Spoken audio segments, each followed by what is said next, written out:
আসসালামু আলাইকুম ওয়া রাহমাতুল্লাহি ওয়া বারাকাতুহু। সুপ্রিয় শিক্ষার্থী বন্ধুরা, তোমরা সকলেই কেমন আছো? আশা করছি তোমরা সকলেই এই মহামারীতে স্বাস্থ্যবিধি মেনে এবং সামাজিক দূরত্ব বজায় রেখে আল্লাহর অশেষ রহমতে তোমরা সবাই ভালো আছো। আলহামদুলিল্লাহ, আমিও তোমাদের দোয়ায় আল্লাহর অশেষ রহমতে ভালো আছি। Shimul memorial north south school and college, Rajshahi, চতুর্থ শ্রেণীর ইসলাম ও নৈতিক শিক্ষা ক্লাসে তোমাদের সঙ্গে আছি আমি মনিরুল ইসলাম, সহকারী শিক্ষক, ইসলাম ও নৈতিক শিক্ষা। সুপ্রিয় শিক্ষার্থী বন্ধুরা, আজকে আমরা আলোচনা করব দ্বিতীয় অধ্যায় ইবাদত থেকে। আজকের আলোচনা শেষে আমরা যে বিষয়গুলো জানতে পারবো তা নিম্নরূপ। আজানের ঘটনা সম্পর্কে জানতে পারবো, আজানের উৎপত্তি, আজানের ইতিহাস, আজানের ঘটনা সম্পর্কে আমরা জানতে পারবো, ইকামত সম্পর্কে জানতে পারবো, অর্থাৎ আজানের পরে ইকামতে যে কয়েকটি বাক্য বৃদ্ধি করতে হয় বা বাড়ানো হয় সেই সম্পর্কে আমরা জানতে পারবো। সালাতের আহকাম, অর্থাৎ সালাতের বাইরে, নামাজের বাইরে যে ফরজ কাজগুলো আছে সেই সম্পর্কে আমরা জানতে পারবো। সালাতের আরকান সম্পর্কে জানতে পারবো, অর্থাৎ নামাজের মধ্যে, নামাজের ভিতরে যে ফরজ কাজগুলো আছে সেইগুলো সম্পর্কে আমরা জানতে পারবো। শিক্ষার্থী বন্ধুরা, আলোচ্য বিষয় আজকে আমরা চারটি বিষয় নিয়ে আলোচনা করব। কয়টি বিষয় নিয়ে আলোচনা করব? চারটি বিষয় নিয়ে আলোচনা করব। প্রথমে আজান, আজান নিয়ে আলোচনা করব। তারপরে ইকামত, ইকামত নিয়ে আলোচনা করব।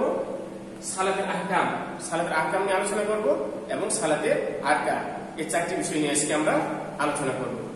শিক্ষার্থী বন্ধুরা, আমরা শুরুতেই জেনে নেব আজান সম্পর্কে। আজান শব্দটি আরবি শব্দ, আজান শব্দটি আরবি শব্দ, এর অর্থ হলো আহ্বান করা, সাড়া দেওয়া, ডাক। সুপ্রিয় শিক্ষার্থী বন্ধুরা, আমি আরেকবার বলতেছি, আজান শব্দটি আরবি শব্দ, এর শাব্দিক অর্থ হলো আহ্বান করা, সাড়া দেওয়া, ডাক। সালাত জামাতের সাথে আদায় করতে হয়। সুপ্রিয় শিক্ষার্থী বন্ধুরা, আমরা সবাই জানি যে সালাত জামাতের সাথে আদায় করতে হয়। সালাত জামাতের সাথে আদায় করার জন্য মহানবী সাল্লাল্লাহু আলাইহি সাল্লাম জোরালো তাগিদ দিয়েছেন। মহানবী সাল্লাল্লাহু আলাইহি সাল্লাম জোরালো তাগিদ দিয়েছেন। তবে সালাতের জন্য কিভাবে ডাকা হবে তা কেউ জানত না।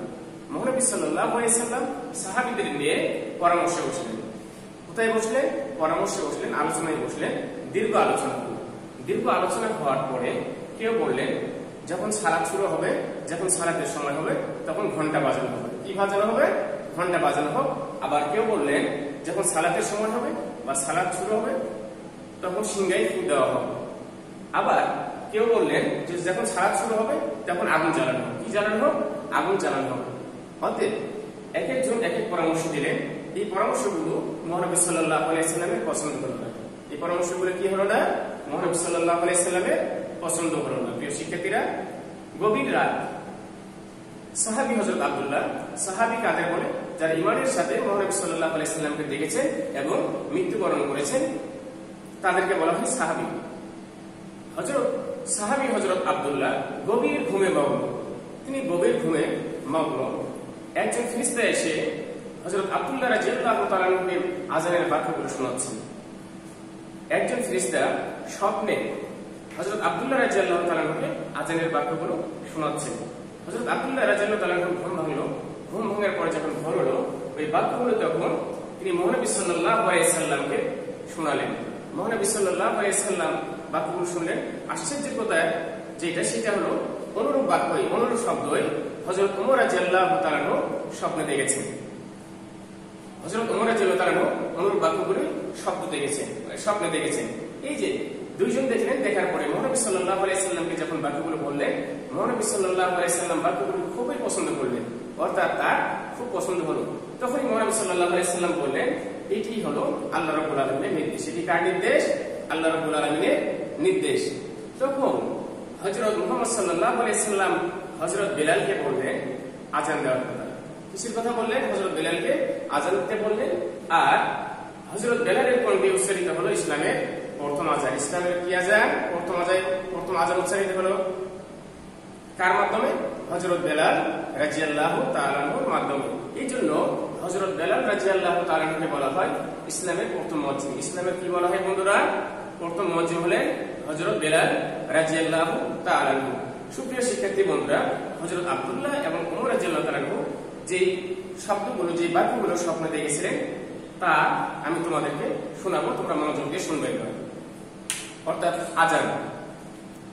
আল্লাহু আকবার, আল্লাহু আকবার, আল্লাহু আকবার, আল্লাহু আকবার, আশহাদু আল্লা ইলাহা ইল্লাল্লাহ, আশহাদু আল্লা ইলাহা ইল্লাল্লাহ, আশহাদু আন্না মুহাম্মাদার রাসূলুল্লাহ, আশহাদু আন্না মুহাম্মাদার রাসূলুল্লাহ, হাইয়া আলাস সালাহ, হাইয়া আলাস সালাহ, হাইয়া আলাল ফালাহ, হাইয়া আলাল ফালাহ, আল্লাহু আকবার, আল্লাহু আকবার, লা ইলাহা ইল্লাল্লাহ।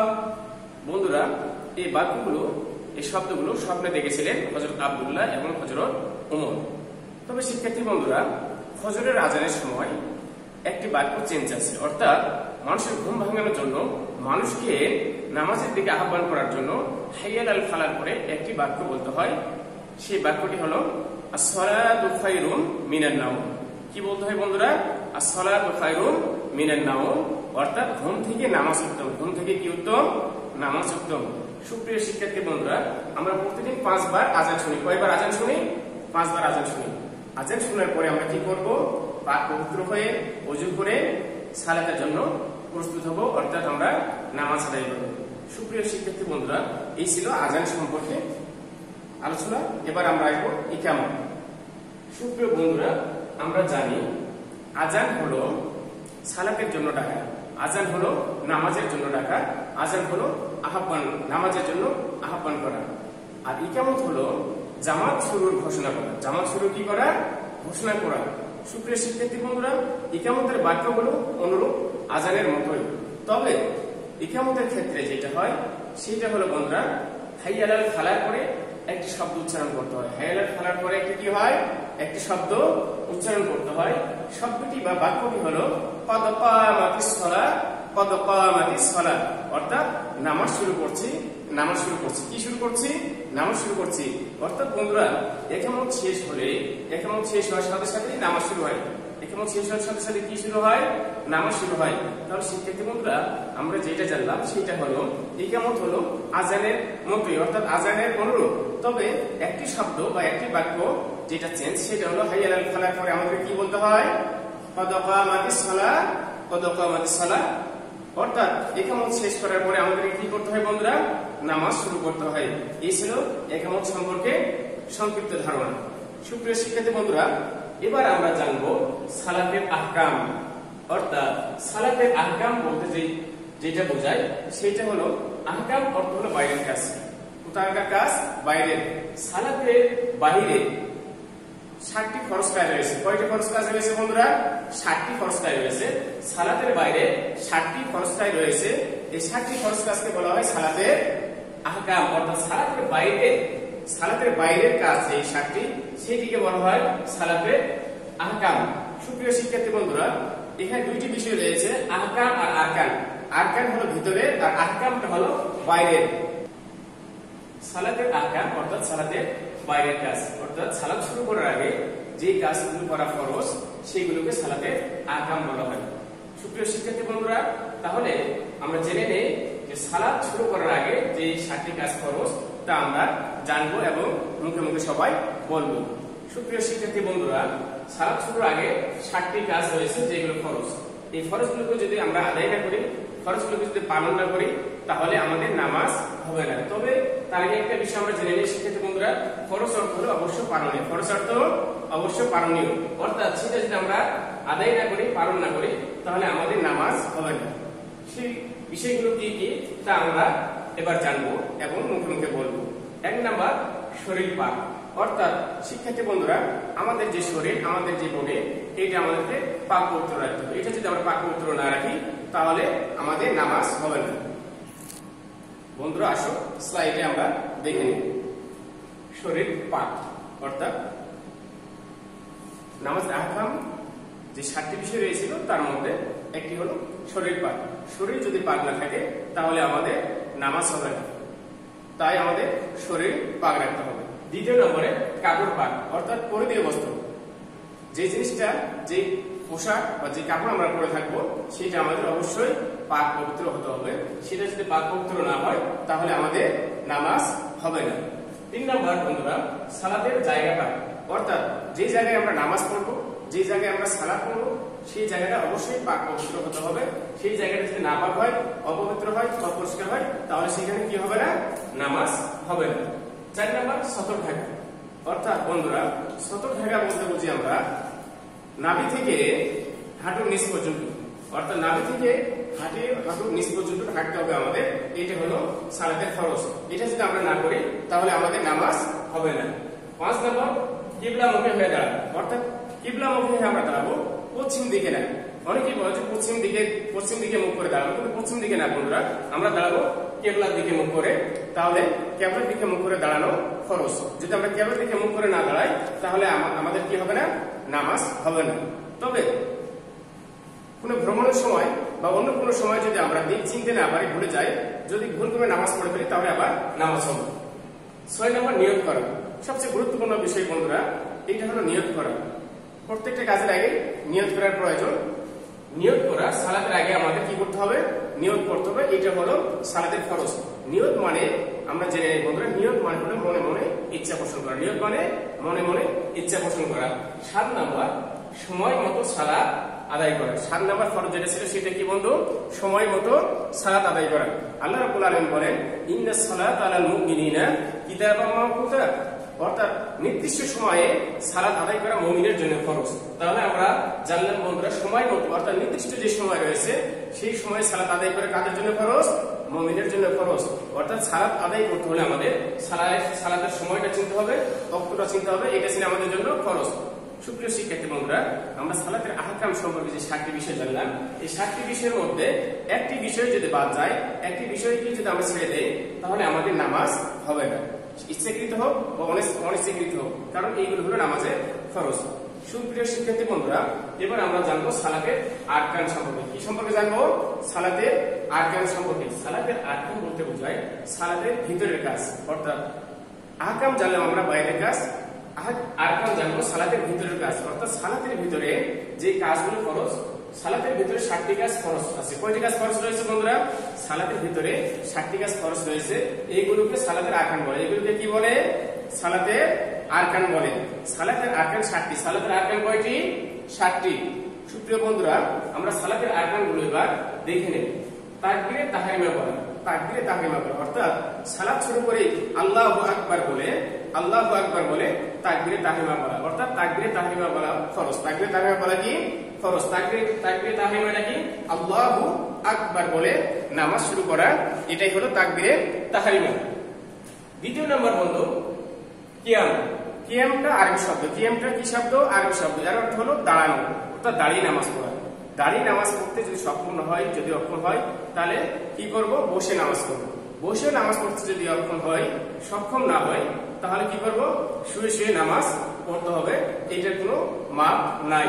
তাহলে কিয়াম অর্থ হলো দাঁড়িয়ে নামাজ পড়া। কিয়াম মানে দাঁড়ানো বা দাঁড়িয়ে নামাজ পড়া। দাঁড়িয়ে নামাজ পড়তে অক্ষম হলে বসে পড়বে, বসে নামাজ পড়তে অক্ষম হলে শুয়ে নামাজ পড়বে, তারপরও নামাজ পড়বে। তৃতীয় নাম্বার বন্ধুরা কিরাত। কিরাত অর্থাৎ কোরআন মাজিদের কিছু অংশ পাঠ করা। কোথায়? নামাজের মধ্যে কোরআন মাজিদের কিছু অংশ পাঠ করা ফরজ। যদি আমরা কোরআন কারিমের কিছু অংশ পাঠ না করি তাহলে আমাদের নামাজ হবে না। চতুর্থ নাম্বার রুকু করা। বন্ধুরা, আমরা জানি যে নামাজের মধ্যে রুকু করতে হয়। আল্লাহ রাব্বুল আলামিন বলেন, ওয়ারকাউ মা'আর রাকিন, অর্থাৎ তোমরা রুকুকারীদের সঙ্গে রুকু করো।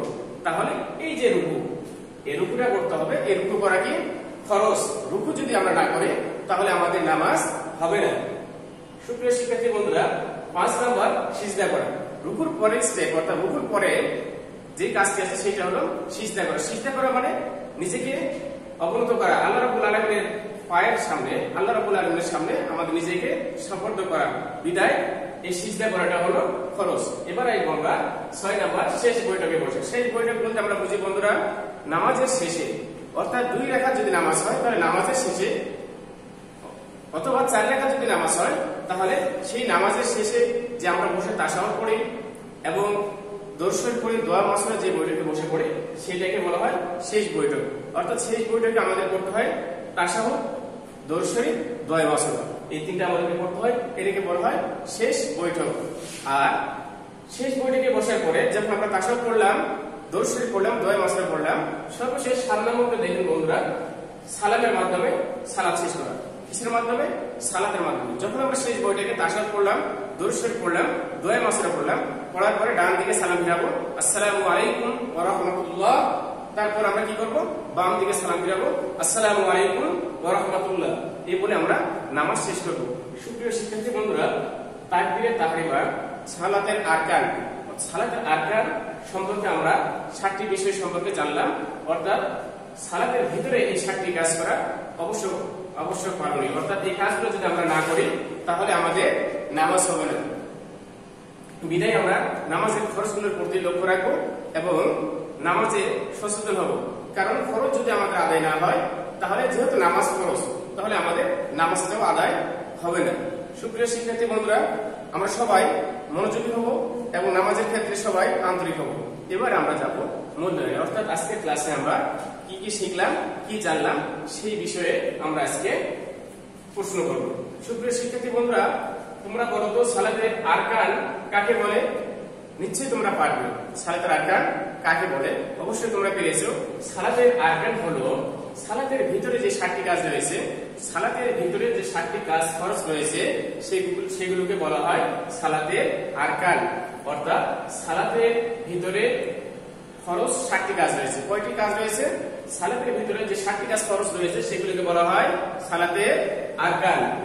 এবার আমরা জানবো শিক্ষার্থী বন্ধুরা, সালাত আযান শব্দের অর্থ কি? শিক্ষার্থী বন্ধুরা, তোমরা বলো তো দেখি আযান শব্দের অর্থ কি?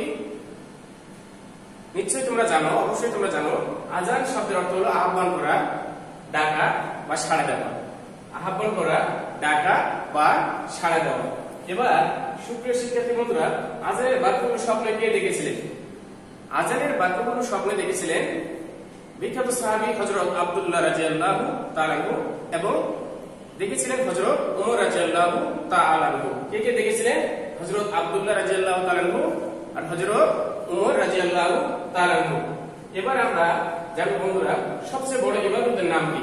সুপ্রিয় শিক্ষার্থী বন্ধুরা, তোমরা বলো তো দেখি সবচেয়ে বড় ইবাদতের নাম কি? অবশ্যই তোমরা পারবে, অবশ্যই তোমরা জানো। সবচেয়ে বড় ইবাদতের নাম হলো সালাত। সবচেয়ে বড় ইবাদতের নাম কি? সালাত। সুপ্রিয় শিক্ষার্থী বন্ধুরা, আমরা দেখে নেই আগামী দিন আমাদের পড়া কি। আগামী দিন আমাদের পড়া থাকবে টপ+1। কি থাকবে বন্ধুরা? টপ+1 পড়া নোট। ছোট প্রশ্ন 1, 2, 6 ও 7 পড়া থাকবে আমাদের নোট থেকে। ছোট প্রশ্ন 1, 2, 6 ও 7। বড় প্রশ্ন নোট থেকে থাকবে 1 ও 2 নম্বর। বড় প্রশ্ন কোথায় থেকে থাকবে? নোট থেকে থাকবে 1 ও 2 নম্বর।